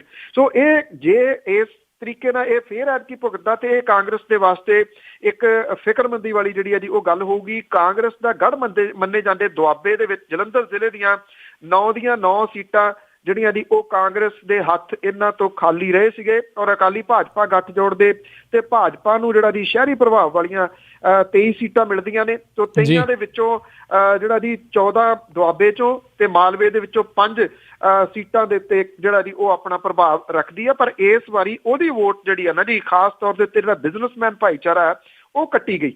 ਉਹ ਜਿਹੜਾ ਦੀ ਇਹ ਸਮਝਦਾ ਹੈ ਕਿ ਭਾਰਤੀ ਜਨਤਾ ਪਾਰਟੀ ਨੇ ਮਾੜੇ ਸਮੇਂ ਦੇ ਉੱਤੇ ਮੇਰਾ ਜਿਹੜਾ ਦੀ ਉਹ ਹੱਥ ਨਹੀਂ ਫੜਿਆ, ਪੰਜਾਬ ਦਾ ਬਿਜ਼ਨਸਮੈਨ ਜਿਹੜਾ ਜੀ ਉਹ ਉੱਜੜ ਕੇ ਰਹਿ ਗਿਆ। ਇਹ ਵੋਟ ਬੈਂਕ ਜਿਹੜਾ ਜੀ ਕਾਫੀ ਵੱਡਾ ਵੋਟ ਬੈਂਕ ਹੈ, ਇਹਦੇ ਉੱਤੇ ਨਿਗਾਹ ਜਿਹੜੀ ਕਾਂਗਰਸ ਦੀ ਹੋਊਗੀ। ਕੀ ਇਹ ਵਾਪਸ ਕਾਂਗਰਸ ਵੱਲ ਨੂੰ ਜਾਂਦਾ ਜਾਂ ਫਿਰ ਨਵੇਂ ਖਿਡਾਰੀ ਦੇ ਰੂਪ ਦੇ ਵਿੱਚ ਸਾਹਮਣੇ ਆਏ ਆਮ ਆਦਮੀ ਪਾਰਟੀ, ਜਿਹਨੇ ਕਿ ਜਿਹੜਾ ਮੈਨੀਫੈਸਟੋ ਚੋਣ ਮੈਨੀਫੈਸਟੋ ਆ ਉਹਦੇ ਵਿੱਚ ਬਿਜ਼ਨਸ ਵਾਲਿਆਂ ਦੇ ਵਾਸਤੇ ਖਾਸ ਤੌਰ ਦੇ ਉੱਤੇ ਮੈਨੀਫੈਸਟੋ ਜਾਰੀ ਵੀ ਕੀਤਾ ਕਿ ਕੀ ਇਸ ਪਾਸੇ ਵੱਲ ਜਾਂਦਾ। ਦੂਜੀ ਗੱਲ ਜਿਹੜੀ ਅਰਵਿੰਦ ਕੇਜਰੀਵਾਲ ਹੋਰਾਂ ਨੇ ਕਿਸੇ ਦਲਿਤ ਨੂੰ ਉਪ ਮੁੱਖ ਮੰਤਰੀ ਬਣਾਉਣ ਦੀ ਜਿਹੜੀ ਆ ਜੀ ਉਹ ਗੱਲ ਕੀਤੀ ਆ, ਇਹ ਵੀ ਕਿਤੇ ਨਾ ਕਿਤੇ ਕਾਂਗਰਸ ਦੀ ਵੋਟ ਦੇ ਉੱਤੇ ਕੁਹਾੜਾ ਤਾਂ ਜਿਹੜਾ ਜੀ ਉਹ ਫੇਰੂਗੀ। ਸੋ ਦੇਖਦੇ ਹਾਂ ਜੀ ਕਿ ਕਾਂਗਰਸ ਜਿਹੜੀ ਆ ਇਸ ਰਵਾਇਤੀ ਵੋਟ ਬੈਂਕ ਨੂੰ ਦੁਬਾਰਾ ਆਪਣੇ ਨਾਲ ਜੋੜ ਸਕਦੀ ਹੈ ਜਾਂ ਨਹੀਂ। ਜੀ ਪੰਨੂ ਜੀ, ਅਗਲੀ ਗੱਲ ਕਰਦੇ ਹਾਂ ਵੀ ਜਗਮੀਤ ਬਰਾੜ ਹੋਣਾ ਦਾ ਆਮ ਆਦਮੀ ਪਾਰਟੀ ਤੋਂ ਮੋਹ ਭੰਗ ਹੋਇਆ, ਆਪ ਖਿਲਾਫ ਮੋਰਚਾ ਖੋਲ੍ਹ ਲਿਆ। ਐਕਚੁਅਲੀ ਜਗਮੀਤ ਸਿੰਘ ਬਰਾੜ ਹੋਰੀ ਆਦੀ ਨੇ ਜੀ ਖੜੀ ਬੱਸ ਦੇ ਵਿੱਚ ਚੜ੍ਹਨ ਦੇ, ਕੋਈ ਅੱਜ ਦੀ ਨਹੀਂ, ਪੁਰਾਣੇ ਹੀ ਨੇ ਉਹ। ਪਿਛਲੇ ਦਿਨਾਂ ਤੋਂ ਜਿੰਨੀ ਕੁ ਤਾਰੀਫ ਉਹਨਾਂ ਨੇ ਕਰ ਦਿੱਤੀ ਸੀ ਆਮ ਆਦਮੀ ਪਾਰਟੀ ਦੀ ਜਾਂ ਅਰਵਿੰਦ ਕੇਜਰੀਵਾਲ ਹੋਰਾਂ ਦੀ, ਜਿਹੜੀ ਕਿ ਉਹਨਾਂ ਦੀ ਕਾਂਗਰਸ ਦੇ ਵਿੱਚੋਂ ਬਰਖਾਸਤੀ ਦਾ ਕਾਰਨ ਬਣੀ, ਕਿਉਂਕਿ ਉਹ ਥਾਂ ਥਾਂ ਦੇ ਉੱਤੇ ਕਹਿੰਦੇ ਸਨ ਕਿ ਏਡੇ ਵੱਡੇ ਇਕੱਠ ਤਾਂ ਉਹਨਾਂ ਨੇ ਆਪਣੀ ਜ਼ਿੰਦਗੀ ਦੇ ਵਿੱਚ ਕਦੀ ਨਹੀਂ ਦੇਖੇ, ਜਿੱਡੇ ਵੱਡੇ ਇਕੱਠ ਆਮ ਆਦਮੀ ਪਾਰਟੀ ਜਿਹੜੀ ਹੈ ਜੀ ਉਹ ਕਰ ਗਈ। ਅਰਵਿੰਦ ਕੇਜਰੀਵਾਲ ਹੋਰਾਂ ਨੂੰ ਉਹ ਇੱਕ ਹੀਰੋ ਦੇ ਵਜੋਂ ਜਿਹੜਾ ਜੀ ਉਹ ਪੇਸ਼ ਕਰਦੇ ਰਹੇ। ਇਹ ਕਹਿੰਦੇ ਰਹੇ ਕਿ ਉਹ ਰੈਵੋਲੂਸ਼ਨਰੀ ਜਿਹੜਾ ਜੀ ਬੰਦਾ ਭਾਰਤੀ ਰਾਜਨੀਤੀ ਦੇ ਵਿੱਚ। ਉਹਨਾਂ ਕਿਹਾ ਕਿ ਇੱਕ ਇਹੋ ਜਿਹਾ ਚੈਪਟਰ ਜਿਹੜਾ ਜੀ ਉਹਨਾਂ ਨੇ ਸਟਾਰਟ ਕਰਤਾ ਜਿਹਦੇ ਬਾਰੇ ਸੋਚਿਆ ਵੀ ਨਹੀਂ ਜਾ ਸਕਦਾ ਸੀ। ਇਹ ਸਾਰੇ ਬਿਆਨ ਜਗਮੀਤ ਸਿੰਘ ਬਰਾੜ ਹੋਰਾਂ ਦੇ ਪਏ ਨੇ। ਪਿਛਲੇ ਦਿਨੀ ਜਦੋਂ ਉਹ ਤ੍ਰਿਣਮੂਲ ਕਾਂਗਰਸ ਦੀ ਮਮਤਾ ਬੈਨਰਜੀ ਕੋਲੇ ਜਾ ਵੜੇ ਤੇ ਉੱਥੋਂ ਪ੍ਰਧਾਨਗੀ ਜਿਹੜੀ ਹੈ ਜੀ ਉਹ ਪੰਜਾਬ ਦੀ ਲੈ ਆਏ, ਤੇ ਆ ਕੇ ਜਿਹੜੇ ਆਮ ਆਦਮੀ ਪਾਰਟੀ ਦੇ ਵਿੱਚੋਂ ਰੁੱਸੇ ਹੋਏ ਵਾਲੰਟੀਅਰ ਨੇ ਉਹਨਾਂ ਨੂੰ ਸਰੋਪੇ ਪਾ ਕੇ ਜਿਹੜਾ ਜੀ ਉਹ ਨਾਲ ਜੋੜਨਾ ਉਹਨਾਂ ਨੇ ਸ਼ੁਰੂ ਕਰਤਾ। ਕਿਸੇ ਕਾਂਗਰਸੀ ਨੂੰ ਉਹ ਨਹੀਂ ਇਹਦੇ ਵਿੱਚ ਲੈ ਕੇ ਆਏ ਰੁੱਸੇ ਹੋਏ ਨੂੰ, ਕਿਸੇ ਅਕਾਲੀ ਨੂੰ ਜੀ ਇਹਦੇ ਵਿੱਚ ਉਹ ਰੁੱਸੇ ਹੋਏ ਨੂੰ ਨਹੀਂ ਲੈ ਕੇ ਆਏ, ਸਿਰਫ ਆਮ ਆਦਮੀ ਪਾਰਟੀ ਦੇ ਜਿਹੜੇ ਨਿਰਾਸ਼ ਵਰਕਰ ਨੇ, ਵਾਲੰਟੀਅਰ ਨੇ, ਉਹਨਾਂ ਨੂੰ ਜਿਹੜਾ ਜੀ ਨਾਲ ਲੈ ਕੇ ਆਏ। ਹੁਣ ਜਗਮੀਤ ਸਿੰਘ ਬਰਾੜ ਹੋਰਾਂ ਨੇ ਆਮ ਆਦਮੀ ਪਾਰਟੀ ਦੇ ਖਿਲਾਫ ਹੀ ਜਿਹੜਾ ਜੀ ਉਹ ਮੋਰਚਾ ਖੋਲ ਦਿੱਤਾ। ਉਹ ਇਹ ਕਹਿੰਦੇ ਆ, ਇੱਥੋਂ ਤੱਕ ਜਿਹੜਾ ਜੀ ਉਹਨਾਂ ਨੇ ਕਹਿ ਦਿੱਤਾ ਕਿ ਕੋਈ ਗੱਠਜੋੜ ਜਿਹੜਾ ਜੀ ਤ੍ਰਿਣਮੂਲ ਕਾਂਗਰਸ ਦਾ ਉਹਨਾਂ ਦੇ ਨਾਲ ਨਹੀਂ ਹੋ ਰਿਹਾ, ਹਾਲਾਂਕਿ ਉਹ 13 ਸੀਟਾਂ ਦੀ ਮੰਗ ਜਿਹੜਾ ਜੀ ਉਹ ਕਰਦੇ ਦੱਸੀ ਦੇ ਨੇ। ਇਹ ਕਿਹਾ ਜਾ ਰਿਹਾ ਜੀ ਕਿ ਆਮ ਆਦਮੀ ਪਾਰਟੀ 1-2 ਸੀਟਾਂ ਤਾਂ ਜਗਮੀਤ ਸਿੰਘ ਬਰਾੜ ਹੋਰਾਂ ਨੂੰ ਦੇ ਸਕਦੀ ਸੀਗੀ, ਪਰ ਜਦੋਂ ਤੋਂ ਤ੍ਰਿਣਮੂਲ ਕਾਂਗਰਸ ਦੇ ਨਾਲ ਜਿਹੜਾ ਭਾਈਵਾਲੀ ਦੀ ਗੱਲ ਕਰਨ ਲੱਗੇ ਤੇ ਆਮ ਆਦਮੀ ਪਾਰਟੀ ਨੇ ਉਹ 1-2 ਸੀਟਾਂ ਤੋਂ ਹੀ ਪੈਰ ਜਿਹੜਾ ਸੀਗਾ ਉਹ ਪਿਛਾਂਹ ਖਿੱਚ ਲਿਆ। ਹੁਣ ਜਗਮੀਤ ਸਿੰਘ ਬਰਾੜ ਹੋਰਾਂ ਨੇ ਜਿਹੜੇ 5 ਉਮੀਦਵਾਰਾਂ ਦਾ ਐਲਾਨ ਕੀਤਾ, ਇਹ ਉਮੀਦਵਾਰ ਐਕਚੁਅਲੀ ਨਾ ਤਾਂ ਆਮ ਆਦਮੀ ਪਾਰਟੀ ਦੇ ਵਲੰਟੀਅਰ ਜਿਹੜੇ ਨਿਰਾਸ਼ ਹੋਏ ਨੇ ਉਹਨਾਂ ਦੇ ਵਿੱਚੋਂ ਨੇ, ਨਾ ਕਿਸੇ ਹੋਰ ਪਾਰਟੀ ਦੇ। ਇਹ ਉਹ ਬੰਦੇ ਨੇ ਜੀ ਜਿਹੜੇ ਜਗਮੀਤ ਸਿੰਘ ਬਰਾੜ ਹੋਰਾਂ ਦੇ ਨਾਲ ਫਿਰਦੇ ਨੇ, ਪਰ ਕਾਂਗਰਸ ਦੇ ਵਿੱਚੋਂ ਪਾਸੇ ਕਰਤੇ ਗਏ ਨੇ, ਲਾਂਭੇ ਕਰਤੇ ਗਏ ਨੇ। ਉਹਨਾਂ ਦਾ ਆਧਾਰ ਆਪੋ ਆਪਣੇ ਹਲਕਿਆਂ ਦੇ ਵਿੱਚ ਕੋਈ ਹੈ ਨੀਗਾ। ਸੋ ਹੁਣ ਦੇਖੋ, ਸਿਆਸਤ ਦੇ ਵਿੱਚ ਇਹ ਨਹੀਂ ਸਮਝ ਆਉਂਦੀ ਕਿ ਅੱਜ ਕੁਛ ਕਹਿ ਕੇ ਦੂਜੇ ਦਿਨ ਯੂ ਟਰਨ ਮਾਰ ਕੇ ਕੁਛ ਜਿਹੜਾ ਜੀ ਉਹ ਕਹਿਣਾ ਸ਼ੁਰੂ ਕਰਦੇ ਨੇ। ਜੇ ਤੁਸੀਂ ਵੀਡੀਓ ਹੀ ਪਾ ਲਓ ਜਗਮੀਤ ਸਿੰਘ ਬਰਾੜ ਹੋਰਾਂ ਦੀਆਂ, ਤੇ ਅਜੇ 15-20 ਦਿਨ ਪਹਿਲਾਂ ਦੀਆਂ ਉਹ ਵੀਡੀਓ ਕੀ ਕਹੀ ਜਾਂਦੀਆਂ ਨੇ ਤੇ ਹੁਣ ਜਗਮੀਤ ਸਿੰਘ ਬਰਾੜ ਹੋਰੀ ਕੀ ਕਹੀ ਜਾਂਦੇ ਨੇ। ਜੀ ਬਿਲਕੁਲ ਜੀ। ਅਗਲੀ ਜਿਹੜੀ ਆਪਾਂ ਗੱਲ ਕਰੀਏ, ਚੋਣ ਜ਼ਾਬਤਾ ਲੱਗਣ ਤੋਂ 24 ਘੰਟਿਆਂ ਦੇ ਵਿੱਚ ਬੱਸਾਂ ਤੋਂ, ਚੌਂਕਾਂ ਤੋਂ ਇਸ਼ਤਿਹਾਰ ਗਾਇਬ। ਇਹ ਡੰਡਾ ਜੀ ਜਿਹੜਾ ਚੋਣ ਕਮਿਸ਼ਨ ਦਾ। ਅਕਸਰ ਲੋਕ ਕਹਿੰਦੇ ਆ ਜੀ ਕਿ ਇੱਥੇ ਕੁਛ ਨਹੀਂ ਹੋ ਸਕਦਾ। ਜਿਹੜੀ ਅਦਾਲਤ ਆ ਜੀ ਪੰਜਾਬ ਹਰਿਆਣਾ ਹਾਈ ਕੋਰਟ, ਉਹ ਵਿਚਾਰੀ ਰੌਲਾ ਪਾ ਕੇ ਰਹਿ ਗਈ। ਕੰਟੈਂਪਟ ਆਫ ਕੋਰਟ ਵੀ ਹੋ ਗਿਆ, ਭਾਵ ਕਿ ਨਹੀਂ ਲਾਹੇ ਜੀ ਇਹਨਾਂ ਨੇ ਹੋਰਡਿੰਗ ਜਿਹੜੇ ਵੱਡੇ ਵੱਡੇ ਸਾਰੇ ਚੌਂਕ ਭਰੇ ਪਏ ਸੀ। ਜੇ ਪੰਜਾਬੀ ਚ ਕਹਿਣਾ ਹੋਵੇ ਤਾਂ ਗੰਦ ਪਾਇਆ ਪਿਆ ਸੀਗਾ ਜੀ। ਇਉਂ ਲੱਗਦਾ ਸੀਗਾ ਜੀ ਸਾਰੇ ਵਿਕਾਸ ਦਾ ਹੜ ਜਿਹੜਾ ਜੀ ਉਹ ਚੌਂਕਾਂ ਦੇ ਵਿੱਚ ਹੀ ਆ ਗਿਆ। ਚਾਰ ਚਫੇਰੇ ਤੋਂ ਜਿੱਧਰ ਨੂੰ ਮਰਜ਼ੀ ਚੱਲ ਜਾਓ, ਸੜਕਾਂ ਜਿਹੜੀਆਂ ਜੀ ਉਹ ਭਰੀਆਂ ਪਈਆਂ ਸੀਗੀਆਂ। ਨਹੀਂ ਲਾਹੇ ਜੀ, ਅਦਾਲਤ ਦੇ ਹੁਕਮਾਂ ਦੇ ਉੱਤੇ ਵੀ ਨਹੀਂ ਲਾਏ। ਚੋਣ ਕਮਿਸ਼ਨ ਨੇ ਜਦੋਂ ਜਿਹੜਾ ਜੀ ਇਹ ਚੋਣ ਜ਼ਾਬਤਾ ਲੱਗਿਆ, ਇਹ ਕਿਹਾ ਕਿ 24 ਘੰਟਿਆਂ ਦੇ ਵਿੱਚ ਇਹ ਸਾਈਨ ਬੋਰਡ ਜਿਹੜੇ ਆ ਜੀ ਉਹ ਉਤਾਰੋ, ਜਿਹੜੇ ਸਰਕਾਰੀ ਖਰਚੇ ਦੇ ਉੱਤੇ ਹੋ ਰਹੇ ਨੇ। PRTC ਦੀਆਂ ਬੱਸਾਂ ਭਰੀਆਂ ਪਈਆਂ ਸੀ ਜੀ ਚਾਰ ਚਫੇਰੇ ਤੋਂ, ਉਹ ਸਾਰੇ ਦੇ ਸਾਰੇ ਜਿਹੜੇ ਜੀ ਉਹ ਲਾ ਦਿੱਤੇ ਗਏ ਨੇ। ਹੋਇਆ ਇਹ ਆ ਜੀ ਕਿ ਉਹ ਜਿਹੜੀਆਂ ਫਲੈਕਸਾਂ ਪਤਾ ਨਹੀਂ ਕਾਹਦੇ ਨਾਲ ਜੋੜੀਆਂ ਸੀ, ਉਹਨਾਂ ਨੇ ਪੇਂਟ ਵੀ ਲਾ ਦਿੱਤਾ PRTC ਦਾ। ਹੁਣ ਜਿਹੜੇ ਮਾੜੇ ਮੋਟੇ ਸਾਈਨ ਲੱਗੇ ਨਹੀਂ ਸੀ ਦੋਨਾਂ ਸਾਈਡਾਂ ਦੇ PRTC ਦੇ, ਉਹ ਵੀ ਲੱਥ ਗਏ ਆ। ਤੇ ਉਹਨੂੰ ਇਹੋ ਜਿਹੇ ਹਾਲਾਤ ਦੇ ਵਿੱਚ ਕੀਤਾ PRTC ਦੇ, ਮੈਨੂੰ ਨਹੀਂ ਲੱਗਦਾ ਕਿ ਉਹ ਪੇਂਟ ਵੀ ਵਿਚਾਰੇ ਜਿਹੜੇ ਆ ਜੀ ਉਹ ਕਰਾ ਸਕਦੇ ਆ। ਦੂਜੇ ਜਿਹੜੇ ਹੋਰਡਿੰਗਸ ਲੱਗੇ ਸੀਗੇ ਜੀ ਚੌਂਕਾਂ ਦੇ ਵਿੱਚ, ਉਹ ਸਾਰੇ ਦੇ ਸਾਰੇ ਉਤਾਰ ਲਏ ਗਏ ਨੇ, ਕਿਉਂਕਿ ਚੋਣ ਕਮਿਸ਼ਨ ਨੇ ਇਹ ਹਦਾਇਤਾਂ ਕੀਤੀਆਂ ਸੀ ਡਿਸਟ੍ਰਿਕਟ ਵਾਈਜ਼ ਕਿ ਜਿੱਥੇ ਕਿਤੇ ਇਹ ਬੋਰਡ ਲੱਗਿਆ ਹੋਇਆ ਸਰਕਾਰ ਦਾ, ਉਹ ਫੋਟੋ ਖਿੱਚ ਕੇ ਭੇਜੋ। ਜੇ 24 ਘੰਟਿਆਂ ਦੇ ਵਿੱਚ ਉਹ ਨਹੀਂ ਉਤਰੇ, 24 ਘੰਟਿਆਂ ਤੋਂ ਪਹਿਲਾਂ ਹੀ ਚੋਣ ਕਮਿਸ਼ਨ ਦਾ ਡੰਡਾ ਜਿਹੜਾ ਜੀ ਐਸਾ ਚੱਲਿਆ ਕਿ ਸਾਰੇ ਚੌਂਕ ਜਿਹੜੇ ਆ ਜੀ ਉਹ ਐਨ ਰੁੰਡ ਮਰੁੰਡ ਜਿਹੜੇ ਜੀ ਉਹ ਹੋ ਗਏ। ਕਿਸੇ ਜਗ੍ਹਾ ਦੇ ਉੱਤੇ ਇਹਨਾਂ ਦਾ ਕੋਈ ਜਿਹੜਾ ਜੀ ਇਸ਼ਤਿਹਾਰੀ ਬੋਰਡ ਹੁਣ ਨਹੀਂ ਦਿਸ ਰਿਹਾ ਜੀ। ਅਗਲੀ ਗੱਲ ਕਰੀਏ, ਯਾਦਵ ਪਰਿਵਾਰ ਦਾ ਕਲੇਸ਼ ਲੱਗਦਾ ਨਹੀਂ ਵੀ ਮੁੱਕੂ ਜਲਦੀ। ਨਹੀਂ ਜੀ, ਇਹ ਮਾਮਲਾ ਜਿਹੜਾ ਤੁਸੀਂ ਇਹ ਕਹਿ ਲਓ ਕਿ ਕਿਉਂਕਿ ਚੋਣ ਜ਼ਾਬਤਾ ਉੱਥੇ ਵੀ ਉੱਤਰ ਪ੍ਰਦੇਸ਼ ਦੇ ਵਿੱਚ ਵੀ ਲੱਗ ਗਿਆ ਜੀ। ਸੋ ਬਜਾਏ ਇਹਦੇ ਕਿ ਇਲੈਕਸ਼ਨਾਂ ਦੇ ਵੱਲ ਨੂੰ ਜਿਹੜਾ ਜੀ ਜਾਂਦੇ, ਅਜੇ ਖਲਾਰਾ ਜਿਹੜਾ ਜੀ ਉਹ ਪਿਆ ਹੋਇਆ। ਅਖਿਲੇਸ਼ ਤੇ ਮੁਲਾਇਮ ਸਿੰਘ ਯਾਦਵ ਦੇ ਵਿਚਾਲੇ ਜਿਹੜੀ ਹੈ ਜੀ ਇਹ ਰੱਸਾਕਸ਼ੀ ਨਵੇਂ ਮੋੜ ਜਿਹੜੇ ਉਹ ਲੈ ਰਹੀ ਆ। ਕੱਲ ਪੂਰਾ ਦਿਨ ਸੁਲ੍ਹਾ ਦੀ ਜਿਹੜੀ ਕੋਸ਼ਿਸ਼ ਸੀਗੀ ਉਹ ਹੁੰਦੀ ਰਹੀ, ਪਰ ਗੱਲ ਕਿਸੇ ਪਾਸੇ ਲੱਗੀ ਨਹੀਂ। ਮੁਲਾਇਮ ਸਿੰਘ ਯਾਦਵ ਹੋਰਾਂ ਨੇ ਪ੍ਰੈਸ ਕਾਨਫਰੰਸ ਕਰਕੇ ਕਿਸੇ ਵੱਡੇ ਐਲਾਨ ਕਰਨ ਦਾ ਫੈਸਲਾ ਕਰ ਲਿਆ ਸੀਗਾ, ਪਰ ਬਾਅਦ ਦੇ ਵਿੱਚ ਇਹ ਪ੍ਰੈਸ ਕਾਨਫਰੰਸ 2 ਵਾਰੀ ਕੈਂਸਲ ਕੀਤੀ ਗਈ। ਇਹ ਕਿਹਾ ਜਾ ਰਿਹਾ ਜੀ ਕਿ ਮੁਲਾਇਮ ਸਿੰਘ ਕਿਸੇ ਫੈਸਲੇ ਨੂੰ ਲੈ ਕੇ ਸ਼ਸ਼ੋਪੰਜ ਦੇ ਵਿੱਚ ਨੇ ਤੇ ਉਹ ਆਪਣੀ ਆਖਰੀ ਰਾਏ ਜਿਹੜੀ ਆ ਜੀ ਉਹ ਨਹੀਂ ਬਣਾ ਪਾ ਰਹੇ ਜੀ। ਸੀਨੀਅਰ ਆਗੂ ਆਜ਼ਮ ਖਾਨ ਦੇ ਮਨਾ ਕਰਨ ਦੇ ਉੱਤੇ ਮੁਲਾਇਮ ਨੇ ਪ੍ਰੈਸ ਕਾਨਫਰੰਸ ਨਾ ਕਰਨ ਦਾ ਫੈਸਲਾ ਜਿਹੜਾ ਜੀ ਉਹ ਲਿਆ। ਇਸ ਪ੍ਰੈਸ ਕਾਨਫਰੰਸ ਦੇ ਵਿੱਚ ਅਖਿਲੇਸ਼ ਧੜੇ ਤੋਂ ਵੱਖ ਹੋ ਕੇ ਚੋਣ ਲੜਨ ਦਾ ਐਲਾਨ ਜਿਹੜਾ ਜੀ ਉਹ ਕਰਨ ਵਾਲੇ ਸੀਗੇ, ਪਰ ਆਜ਼ਮ ਖਾਨ ਨੇ ਮੁਲਾਇਮ ਸਿੰਘ ਯਾਦਵ ਦੇ ਨਾਲ ਮੁਲਾਕਾਤ ਕਰਕੇ ਉਹਨਾਂ ਨੂੰ ਇਹ ਮਨਾ ਲਿਆ ਕਿ ਉਹ ਅਜੇ ਪ੍ਰੈਸ ਕਾਨਫਰੰਸ ਨਾ ਕਰਨ, ਉਹਨਾਂ ਨੂੰ ਕੋਸ਼ਿਸ਼ ਜਿਹੜੀ ਆ ਜੀ ਉਹ ਕਰ ਲੈਣ ਦੇਣ ਜੀ। ਮੁਲਾਇਮ ਸਿੰਘ ਯਾਦਵ ਹੋਰਾਂ ਨੇ ਜਿਹੜਾ ਜੀ ਇਹ ਪ੍ਰੈਸ ਕਾਨਫਰੰਸ ਕੈਂਸਲ ਕਰਤੀ। ਉਸ ਤੋਂ ਬਾਅਦ ਕੁਝ ਘੰਟੇ ਗੱਲਬਾਤ ਜਿਹੜੀ ਜੀ ਉਹ ਚੱਲਦੀ ਰਹੀ, ਫਿਰ ਪ੍ਰੈਸ ਕਾਨਫਰੰਸ ਰੱਖ ਲਈ ਗਈ, ਪਰ ਪ੍ਰੈਸ ਕਾਨਫਰੰਸ ਦੁਬਾਰਾ ਫਿਰ ਜਿਹੜੀ ਜੀ ਉਹ ਰੱਦ ਹੋ ਗਈ। ਅਜੇ ਗੱਲ ਜਿਹੜੀ ਆ ਜੀ ਕਿਸੇ ਤਣ ਪੱਤਣ ਲੱਗੀ ਨਹੀਂ, ਜਿੱਥੋਂ ਤੱਕ ਚਲੇਗੀ ਆ ਲੱਗਣ ਦੇ ਚਾਂਸਸ ਜਿਹੜੇ ਜੀ ਉਹ ਘੱਟ ਨੇ ਜੀ। ਉਂਝ ਵੈਸੇ ਇਹੋ ਜਿਹੇ ਥਾਵਾਂ ਦੇ ਉੱਤੇ ਅਕਸਰ ਸੁਰਖੀਆਂ ਬਟੋਰਨ ਵਾਲੇ ਜਿਹੜੇ ਬਲਵੰਤ ਸਿੰਘ ਰਾਮੂਵਾਲੀਆ ਜਿਹੜੇ ਮਿਨਿਸਟਰ ਵੀ ਨੇ ਇੱਥੇ, ਉਹ ਪਤਾ ਨਹੀਂ ਕਿੱਥੇ ਚੁੱਪ ਕਰਕੇ ਬੈਠੇ ਹੋਏ ਜੀ। ਮੈਨੂੰ ਲੱਗਦਾ ਜੀ ਉਹ ਕਿਸੇ ਅਗਲੇ ਸੂਬੇ ਦੇ ਵੱਲ ਜਾਣ ਨੂੰ ਤਿਆਰੀ ਕਰੀ ਬੈਠੇ ਨੇ। ਅਗਲੀ ਜਿਹੜੀ ਆਪਾਂ ਗੱਲ ਕਰੀਏ ਵੀ ਕਿਸਾਨ ਖੁਦਕੁਸ਼ੀਆਂ ਦੇ ਵਿੱਚ 42% ਵਾਧਾ ਹੋਇਆ ਪੂਰੇ ਭਾਰਤ ਦੇ ਵਿੱਚ ਪਿਛਲੇ ਸਾਲ ਨਾਲੋਂ। ਬਿਲਕੁਲ ਜੀ, 14-15 ਦੇ ਦੌਰਾਨ ਕਿਸਾਨਾਂ ਦੇ ਆਤਮ ਹੱਤਿਆ ਕਰਨ ਦੇ ਮਾਮਲਿਆਂ ਦੇ ਵਿੱਚ 42% 42% ਜਿਹੜਾ ਜੀ ਉਹ ਵਾਧਾ ਹੋਇਆ। ਕੌਮੀ ਰਿਕਾਰਡ ਬਿਊਰੋ NCRB ਜਿਹੜਾ ਜੀ ਉਹਦੇ ਜਿਹੜੇ ਅੰਕੜੇ ਨੇ ਉਹ ਇਹ ਦੱਸਦੇ ਨੇ ਕਿ 14 ਦੇ ਵਿੱਚ ਕਿਸਾਨਾਂ ਤੇ ਖੇਤੀ ਪੇਸ਼ੇ ਦੇ ਉੱਤੇ ਨਿਰਭਰ 5600 ਤੇ 50 ਲੋਕਾਂ ਨੇ ਸੁਸਾਈਡ ਕੀਤਾ। ਨਵੇਂ ਅੰਕੜਿਆਂ ਦੇ ਵਿੱਚ ਇਹ ਵੱਧ ਕੇ 8007 ਹੋ ਗਿਆ। ਦੇਸ਼ ਦੇ ਕਈ ਰਾਜਾਂ ਨੂੰ 14 ਤੇ 15 ਦੇ ਵਿੱਚ ਸੋਕੇ ਦਾ ਸਾਹਮਣਾ ਕਰਨਾ ਪਿਆ। ਇਹਦੇ ਵਿੱਚ ਮਹਾਰਾਸ਼ਟਰ ਵੀ ਸ਼ਾਮਲ ਹੈ, ਜਿੱਥੇ ਲਗਾਤਾਰ 2 ਸਾਲਾਂ ਤੋਂ ਸੋਕੇ ਦਾ ਪ੍ਰਕੋਪ ਜਿਹੜਾ ਜੀ ਉਹ ਰਿਹਾ। ਕਿਸਾਨਾਂ ਦੀ ਆਤਮ ਹੱਤਿਆ ਕਰਨ ਦੇ ਸਭ ਤੋਂ ਜ਼ਿਆਦਾ 330 ਮਾਮਲੇ ਮਹਾਰਾਸ਼ਟਰ ਦੇ ਵਿੱਚ ਸਾਹਮਣੇ ਆਏ, ਜਿਹੜੇ ਕਿ ਕੁੱਲ ਮਾਮਲਿਆਂ ਦਾ 37.8% ਬਣਦਾ। ਤੇਲੰਗਾਨਾ ਦੇ ਵਿੱਚ 1358, ਕਰਨਾਟਕ ਦੇ ਵਿੱਚ 1197 ਜਿਹੜਾ ਜੀ ਰਹੇ। ਮਹਾਰਾਸ਼ਟਰ, ਤੇਲੰਗਾਨਾ, ਆਂਧਰਾ ਪ੍ਰਦੇਸ਼, ਮੱਧ ਪ੍ਰਦੇਸ਼, ਛੱਤੀਸਗੜ੍ਹ, ਕਰਨਾਟਕ ਦੇ ਵਿੱਚ ਕੁੱਲ 94.1% ਸੁਸਾਈਡ ਦੇ ਮਾਮਲੇ ਜਿਹੜੇ ਜੀ ਉਹ ਸਾਹਮਣੇ ਆਏ।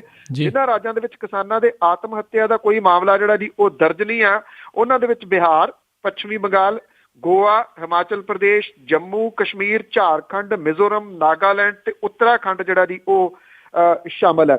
ਜਿਹੜਾ ਮੌਸਮ ਹੈ ਜੀ ਉਹਨੇ ਸਭ ਤੋਂ ਵੱਡਾ ਰੋਲ ਇਹਨਾਂ ਜਿਹੜੀਆਂ ਖੁਦਕੁਸ਼ੀਆਂ ਹੋਈਆਂ ਨੇ ਉਹਨਾਂ ਦੇ ਵਿੱਚ ਨਿਭਾਇਆ ਜਿਹੜਾ ਜੀ ਉਹ ਦੱਸੀਦਾ, ਕਿਉਂਕਿ ਫਸਲਾਂ ਜਿਹੜੀਆਂ ਸੀਗੀਆਂ ਉਹ ਕਿਸਾਨਾਂ ਦੀਆਂ ਨਹੀਂ ਹੋਈਆਂ, ਜਿਹਦੇ ਕਰਕੇ ਉਹਨਾਂ ਨੇ ਆਤਮ ਹੱਤਿਆਵਾਂ ਕੀਤੀਆਂ। ਆਪਾਂ ਅਕਸਰ ਆਤਮ ਹੱਤਿਆਵਾਂ ਦੀ ਜਿਹੜੀ ਹੈ ਜੀ ਉਹ ਗੱਲ ਇੱਥੇ ਪੰਜਾਬ ਦੀ ਜਿਹੜੀ ਆ ਉਹ ਕੀਤੀ ਆ। ਤੁਸੀਂ ਦੇਖੋ ਕਿ ਇਹਨਾਂ ਅੰਕੜਿਆਂ ਦੇ ਵਿੱਚ, ਕਿਉਂਕਿ ਇਸ ਵੇਲੇ ਡਰਾਉਣੇ ਅੰਕੜੇ ਨੇ ਪੰਜਾਬ ਦੇ ਵੀ, ਜਿੱਥੇ ਤਕਰੀਬਨ 3 ਜਿਹੜੇ ਕਿਸਾਨ ਨੇ ਉਹ ਰੋਜ਼ ਖੁਦਕੁਸ਼ੀ ਜਿਹੜੀ ਉਹ ਕਰਦੇ ਆ। ਜੇ ਮਹੀਨੇ ਦਾ ਲਾ ਲਈਏ ਤੇ 90 ਲੋਕ ਜਿਹੜੇ ਉਹ ਚਲੇ ਜਾਂਦੇ, ਪਰ ਇਹਨਾਂ ਅੰਕੜਿਆਂ ਦੇ ਵਿੱਚ ਪੰਜਾਬ ਦਾ ਜ਼ਿਕਰ ਨਾ ਹੋਣਾ ਉਹਦਾ ਪ੍ਰਮੁੱਖ ਕਾਰਨ ਇਹ ਆ ਕਿ ਜਿਹੜੀ ਸੂਬੇ ਦੀ ਸਰਕਾਰ ਆ ਉਹ ਮੰਨਦੀ ਨਹੀਂ ਕਿ ਪੰਜਾਬ ਦੇ ਵਿੱਚ ਕਿਸਾਨ ਜਿਹੜਾ ਜੀ ਉਹ ਆਤਮ ਹੱਤਿਆ ਕਰ ਰਿਹਾ, ਜਦੋਂ ਕਿ ਰਿਐਲਿਟੀ ਸਾਰੇ ਜਾਣਦੇ ਨੇ ਕਿ ਪੰਜਾਬ ਦਾ ਕਿਸਾਨ ਇਸ ਵੇਲੇ ਬਹੁਤ ਮਾੜੇ ਹਾਲਾਤਾਂ ਦੇ ਵਿੱਚੋਂ ਲੰਘ ਰਿਹਾ ਜੀ। ਅਤੇ ਜੇ ਆਪਾਂ ਪੰਨੂ ਜੀ ਅਗਲੀ ਗੱਲ ਕਰ ਲਈ, ਉਹ ਵੀ ਕਿਸਾਨਾਂ ਨਾਲ ਹੀ ਜੁੜੀ ਆ। ਕਾਫੀ ਕਿਸਾਨ ਨਾਰਾਜ਼ ਨੇ ਨੋਟਬੰਦੀ ਨੂੰ ਲੈ ਕੇ, ਵਿਰੋਧ ਦੇ ਵਿੱਚ ਸੜਕਾਂ ਤੇ ਸਬਜ਼ੀਆਂ ਖਿਲਾਰਨੀਆਂ ਪੈ ਰਹੀਆਂ ਜੀ। ਬਿਲਕੁਲ, ਜਿਹੜੀ ਕਿਸਾਨ ਯੂਨੀਅਨ ਹੈ ਜੀ ਉਹਨਾਂ ਨੇ ਕਿਸਾਨਾਂ ਨੂੰ ਨਾਲ ਲੈ ਕੇ ਟਰਾਲੀਆਂ ਦੇ ਵਿੱਚ ਸਬਜ਼ੀਆਂ ਜਿਹੜੀਆਂ ਜੀ ਆਲੂ ਤੇ ਹੋਰ ਸਬਜ਼ੀਆਂ ਚੁੱਕ ਕੇ ਉਹਨਾਂ ਨੇ ਕੱਲ ਇੱਥੇ ਸਮਰਾਲਾ ਖੰਨਾ ਏਰੀਆ ਦੇ ਵਿੱਚ ਸੜਕਾਂ ਦੇ ਉੱਤੇ ਜਿਹੜੀਆਂ ਜੀ ਉਹ ਖਿਲਾਰ ਦਿੱਤੀਆਂ। ਇਹਦੇ ਨਾਲ ਜਿਹੜਾ ਜੀ ਲੋਕਾਂ ਨੂੰ ਆਵਾਜਾਈ ਦੇ ਵਿੱਚ ਵੱਡੀ ਮੁਸ਼ਕਲ ਜਿਹੜੀ ਹੋਈ, ਔਰ ਕਿਸਾਨਾਂ ਦੇ ਵੱਲੋਂ ਇਹ ਜਿਹੜੀਆਂ ਸਬਜ਼ੀਆਂ ਖਿਲਾਰ ਕੇ ਰੋਸ ਪ੍ਰਗਟ ਜਿਹੜਾ ਜੀ ਉਹ ਕੀਤਾ ਗਿਆ ਕਿ ਜਿਹੜਾ ਨੋਟਬੰਦੀ ਹੈ ਉਹਦੇ ਵਾਸਤੇ ਪ੍ਰਧਾਨ ਮੰਤਰੀ ਨੂੰ ਦੋਸ਼ੀ ਕਰਾਰ ਦਿੱਤਾ ਗਿਆ ਜੀ ਕਿ ਉਹਨਾਂ ਨੇ ਬਿਨਾਂ ਕਿਸੇ ਤਿਆਰੀ ਤੋਂ ਇਹ ਨੋਟਬੰਦੀ ਜਿਹੜੀ ਉਹ ਕਰ ਦਿੱਤੀ। ਲੋਕਾਂ ਦੇ ਕੋਲੇ ਪੈਸੇ ਨਹੀਂ ਹੈਗੇ, ਸਬਜ਼ੀਆਂ ਦੇ ਭਾਅ ਜਿਹੜੇ ਆ ਜੀ ਉਹ ਬਿਲਕੁਲ ਡਿੱਗ ਪਏ ਆ, ਔਰ ਸਬਜ਼ੀਆਂ ਖਰੀਦਣ ਦੇ ਵਾਸਤੇ ਲੋਕ ਪੈਸੇ ਜਿਹੜੇ ਉਹ ਕੱਢ ਹੀ ਨਹੀਂ ਰਹੇ, ਪੈਸੇ ਹੈ ਨਹੀਂ ਗੇ, ਜਿਹੜੇ ਛੋਟੇ ਪੈਸੇ ਹੈ ਨਹੀਂ ਗੇ। ਮੰਨ ਲਓ ਤੁਸੀਂ ਸਬਜ਼ੀ ਮੰਡੀ ਦੇ ਵਿੱਚ ਵੀ ਜਾਂਦੇ ਹੋ ਕਿੰਨੇ ਦੀ ਸਬਜ਼ੀ ਤੁਸੀਂ ਲਾ ਲਓਗੇ 300 400 500 ਦੀ, ਤੇ 2000 ਦਾ ਨੋਟ ਕੱਢ ਕੇ ਅੱਗੇ ਬੰਦੇ ਨੂੰ ਦਿੱਤਾ ਜੀ, ਉਹ ਹੱਥ ਜੋੜ ਕੇ ਖੜਾ ਹੋ ਜਾਂਦਾ ਵੀ ਮੇਰੇ ਕੋਲੇ ਇੰਨੇ ਪੈਸੇ ਕਿੱਥੋਂ। ਇੱਕ ਗਾਹਕ ਨੂੰ ਜੇ ਉਹਨੇ 1500 ਰੁਪਈਆ ਮੰਨ ਲਓ ਕਿਸੇ ਤਰੀਕੇ ਨਾਲ ਮੋੜਤਾ, ਇਹ ਤਾਂ ਹੈ ਨਹੀਂਗਾ ਜੀ ਕਿ ਇੱਕੋ ਗਾਹਕ ਨੂੰ ਹੀ ਉਹਨੇ ਸਬਜ਼ੀ ਵੇਚਣੀ ਆ। ਇੱਕ ਫੜੀ ਵਾਲੇ ਕੋਲ ਜਿਹੜਾ ਬੈਠਾ ਉਹ 100 ਗਾਹਕ ਭੁਗਤਾਉਂਦਾ ਜੀ, ਉਹਦੇ ਕੋਲੇ ਅੱਗੋਂ ਹੈ ਨਹੀਂ, ਉਹ ਲਾਈਨਾਂ ਦੇ ਵਿੱਚ ਲੱਗਿਆ ਹੋਇਆ ਆਪਣੇ ਜਿਹੜੇ ਜੀ ਨੋਟ ਤੜਾਉਂਦਾ ਫਿਰਦਾ, ਤੇ ਨਾ ਉਹ ਜਿਹੜੀਆਂ ਜੀ ਉਹ ਫੜੀਆਂ ਲਾ ਰਿਹਾ। ਆਲੂ, ਮਟਰ, ਟਮਾਟਰ, ਗੋਭੀ, ਗਾਜਰ, ਇਹਨਾਂ ਦਾ ਮੰਡੀ ਦੇ ਵਿੱਚ ਕੋਈ ਭਾਅ ਨਹੀਂ ਹੈਗਾ ਜੀ, ਕੋਈ ਇਹਨਾਂ ਨੂੰ ਖਰੀਦਣ ਦੇ ਵਾਸਤੇ ਤਿਆਰ ਨਹੀਂ ਹੈਗਾ। ਇਹਨਾਂ ਦਿਨਾਂ ਦੇ ਦੌਰਾਨ ਜਿਹੜੇ ਕਿਸਾਨ ਨੇ ਉਹਨਾਂ ਦੇ ਘਰ ਦਾ ਖਰਚਾ ਜਿਹੜਾ ਜੀ ਇਹਨਾਂ ਸਬਜ਼ੀਆਂ ਦੇ ਨਾਲ ਜਿਹੜਾ ਉਹ ਚੱਲਦਾ। ਪਰ ਇਸ ਵਾਰੀ ਜਿਹੜੇ ਦੀ ਹਾਲਾਤ ਬਿਲਕੁਲ ਉਲਟ ਹੋਏ ਪਏ ਨੇ। ਇਹਨਾਂ ਸਬਜ਼ੀਆਂ ਦਾ ਖਰੀਦਦਾਰ ਉਹ ਕੋਈ ਨਹੀਂ ਲੱਭ ਰਿਹਾ, ਔਰ ਨੈਸ਼ਨਲ ਪੱਧਰ ਦੇ ਉੱਤੇ ਵੀ ਪੂਰੇ ਸਮੁੱਚੇ ਮੁਲਕ ਭਰ ਦੇ ਵਿੱਚ ਇਹਨਾਂ ਸਬਜ਼ੀਆਂ ਦੇ ਭਾਅ ਜਿਹੜੇ ਉਹ ਡਿੱਗੇ ਆ। ਬੇਸ਼ੱਕ ਨੋਟਬੰਦੀ ਕਰਕੇ ਕੁਝ ਲੋਕ ਜਿਹੜੇ ਜੀ ਉਹ ਇਹ ਸੋਚਦੇ ਹੋਣ ਕਿ ਚਲੋ ਸਬਜ਼ੀ ਉਹਨਾਂ ਨੂੰ ਸਸਤੀ ਜਿਹੜੀ ਹੈ ਜੀ ਉਹ ਇਸ ਵਾਰੀ ਮਿਲ ਰਹੀ ਆ, ਪਰ ਇਹਦਾ ਦੂਜਾ ਪੱਖ ਜਿਹੜਾ ਇਹ ਹੈ ਕਿ ਇਹਨਾਂ ਸਬਜ਼ੀਆਂ ਨੂੰ ਉਗਾਉਣ ਵਾਲਾ ਜਿਹੜਾ ਜੀ ਉਹ ਮੁਫਤ ਹੁਣ ਸੜਕਾਂ ਦੇ ਉੱਤੇ ਖਿਲਾਰਦਾ ਫਿਰਦਾ ਨੋਟਬੰਦੀ ਕਰਕੇ। ਜੀ ਜੀ ਜੀ ਬਿਲਕੁਲ। ਅਤੇ ਜੇ ਪੰਨੂ ਜੀ ਆਪਾਂ ਗੱਲ ਕਰੀਏ, ਆਮ ਆਦਮੀ ਪਾਰਟੀ ਤੋਂ ਅਸਤੀਫਾ ਵੀ ਦੇ ਛੱਡਿਆ ਜਿਹੜੇ ਹਰਦੀਪ ਸਿੰਘ ਕਿੰਗਰਾ ਆ, ਉਹਨਾਂ ਨੇ ਕੁਛ ਕੁ ਚਿਰ ਪਹਿਲਾਂ ਜੇ ਆਪਾਂ ਗੱਲ ਕਰੀਏ, ਉਹਨਾਂ ਨੇ ਆਖਿਆ ਵੀ ਜਿਹੜੇ 84 ਦੇ ਵਿੱਚ ਜਿਹੜਾ ਕਤਲੇਆਮ ਹੋਇਆ ਸਿੱਖਾਂ ਨੂੰ ਭੁੱਲ ਜਾਣਾ ਚਾਹੀਦਾ ਆ। ਫੂਲਕਾ ਸਾਹਿਬ ਨੇ ਕਹਿੰਦੇ ਕੀ ਕਰ ਲਿਆ, ਉਹਨਾਂ ਨੇ ਤਾਂ ਕੰਮ ਹੀ ਕੋਈ ਨਹੀਂ ਕੀਤਾ। ਕਿਸ ਤਰੀਕੇ ਨਾਲ ਦੇਖਦੇ ਆ ਲੋਕ ਐਸੀ ਜਿਹੜੇ ਬਿਆਨਬਾਜ਼ੀ ਨੂੰ? ਕਾਫੀ ਸੋਸ਼ਲ ਮੀਡੀਆ ਦੇ ਉੱਤੇ ਕਾਫੀ ਜਿਹੜਾ ਜੀ ਇਹ ਚਰਚਾ ਹੋਇਆ ਕਿੰਗਰਾ ਹੋਰਾਂ ਦਾ ਜਿਹੜਾ ਬਿਆਨ ਚੱਲ ਰਿਹਾ। ਮੇਰਾ ਖਿਆਲ ਤੁਸੀਂ ਇਹੀ ਕਹਿ ਸਕਦੇ ਆ ਜੀ, ਪੰਜਾਬੀ ਦੀ ਕਹਾਵਤ ਹੈ ਨਾ ਕਿ ਮੁਰਦਾ ਬੋਲੂ ਕਫਨ ਪਾੜੂ ਵਾਲੀ ਜਿਹੜੀ ਗੱਲ, ਵੀ ਤੁਸੀਂ ਮੂੰਹ ਜਿਹੜਾ ਆਪਣਾ ਕਮ ਸੇ ਕਮ ਬੰਦ ਹੀ ਰੱਖੋ। ਏਦਾਂ ਦੀ ਗੱਲ ਜਿਹੜੀ ਹੈ ਜੀ ਉਹ ਨਾ ਕਰੋ ਤਾਂ ਉਹਦੇ ਵਿੱਚ ਸਿਆਣਪ ਹੈ। ਪਰ ਸਿਆਣੇ ਕਹਿੰਦੇ ਆ ਨਾ ਬਾਹ ਮਾਰਦਾ ਨਾ ਲੱਤ ਮਾਰਦਾ, ਜਦੋਂ ਰੱਬ ਮਾਰਦਾ ਮੱਤ ਮਾਰਦਾ। ਬਿਲਕੁਲ ਸਹੀ ਗੱਲ ਜੀ ਜੀ। ਤਾਂ ਸਰੋਤਿਓ, ਇਹ ਸੀਗੀਆਂ ਸਾਡੀਆਂ ਅੱਜ ਦੀਆਂ ਕੁਝ ਖਬਰਾਂ ਜਿਨ੍ਹਾਂ ਬਾਰੇ ਸਾਨੂੰ ਜਾਣਕਾਰੀ ਦੇ ਰਹੇ ਸੀਗੇ ਬਲਤੇਜ ਪੰਨੂ ਜੀ। ਤੇ ਪੰਨੂ ਜੀ, ਜਾਣ ਤੋਂ ਪਹਿਲਾਂ ਅੱਜਨਾਮਾ ਕਿ ਆਪ ਵਾਲਿਆਂ ਨੂੰ ਚੜਿਆ ਤਾਪ ਜਾਪੇ, ਰਫੜ ਨਵੇਂ ਤੋਂ ਨਵਾਂ ਨੇ ਪਾਈ ਫਿਰਦੇ ਜੀ। ਆਪ ਵਾਲਿਆਂ ਨੂੰ ਚੜਿਆ ਤਾਪ ਜਾਪੇ, ਰਫੜ ਨਵੇਂ ਤੋਂ ਨਵਾਂ ਨੇ ਪਾਈ ਫਿਰਦੇ, 40 ਦੋਸ਼ ਲੱਗਦੇ ਸੰਜੇ ਸਿੰਘ ਉੱਪਰ, ਉਹਨੂੰ ਅੱਗੇ ਬਰਾਤ ਦੇ ਲਾਈ ਫਿਰਦੇ। ਜਿਹਦੀ ਵਿੱਚ ਪੰਜਾਬ ਦੇ ਵੋਟ ਹੈ ਨਹੀਂ, ਉਹਨੂੰ ਲੰਬੀ ਦੀ ਚੋਣ ਲੜਾਈ ਫਿਰਦੇ, ਹਲਕੇ ਕਿਸੇ ਦਾ ਹਾਲ ਟਿਕਾਊ ਹੈ ਨਾ, ਫੋਕੀ ਧੂੜੇ ਅੰਨ ਉਡਾਈ ਫਿਰਦੇ ਜੀ। ਦੂਜੇ ਦਲਾਂ ਤੋਂ ਖਿੱਚਣ ਪਏ ਆਗੂਆਂ ਨੂੰ ਸਰੋਪੇ ਪਾਉਣ ਦਾ ਕੰਮ ਨੇ ਕਰੀ ਜਾਂਦੇ। ਦੂਜੇ ਦਲਾਂ ਤੋਂ ਖਿੱਚਣ ਪਏ ਆਗੂਆਂ ਨੂੰ ਸਰੋਪੇ ਪਾਉਣ ਦਾ ਕੰਮ ਨੇ ਕਰੀ ਜਾਂਦੇ, ਲੱਭਦਾ ਪਿਆ ਜੇ ਕੂੜ ਕਬਾਰ ਕਿੱਧਰੋਂ, ਆਪ ਪਾਰਟੀ ਅੰਦਰ ਭਰੀ ਜਾਂਦੇ।